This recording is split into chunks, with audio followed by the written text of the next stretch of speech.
আসসালামু আলাইকুম, সবাই কেমন আছেন? আপনারা আমাকে যে দেখতে পাচ্ছেন এটা হলো চট্টগ্রাম এক্সপ্রেসওয়েতে।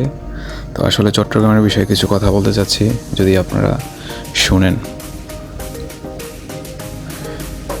চট্টগ্রামের ইতিহাস বেশ প্রাচীন। হ্যাঁ, ধারণা করা হয় খ্রিস্টপূর্ব চতুর্থ শতকে এটি সমুদ্র তীরবর্তী পোতাশ্রয় হিসাবে পরিচিত ছিল।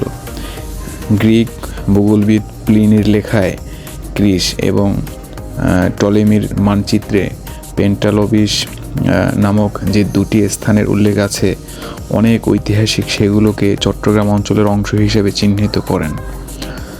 গুপ্ত এবং পাল সাম্রাজ্যের অধীনে এই অঞ্চলের অস্তিত্বের প্রমাণ পাওয়া যায়। নবম শতাব্দীতে আরব বণিকদের আনাগোনা শুরু হয় এবং তারা এই বন্দরকে সামান্দার নামে উল্লেখ করতেন।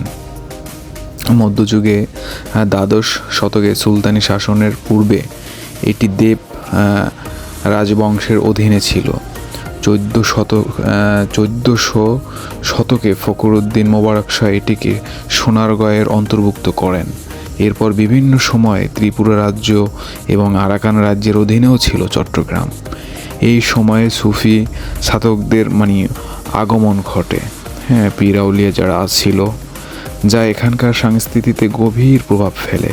মুঘল আমল 1666 সালে মুঘল সম্রাট আওরঙ্গজেবের সেনাপতি শায়েস্তা খাঁ চট্টগ্রাম দখল করেন এবং এর নামকরণ করেন। ইসলামাবাদ মুঘল আমলে এই অঞ্চলের গুরুত্ব পায়। ব্রিটিশ শাসন 1800 শতকের শেষ দিকে ব্রিটিশ ইস্ট ইন্ডিয়া কোম্পানি চট্টগ্রামের নিয়ন্ত্রণ নেয়। ব্রিটিশ শাসনামলে চট্টগ্রামে একটি গুরুত্বপূর্ণ বাণিজ্যিক কেন্দ্রে পরিণত হয়।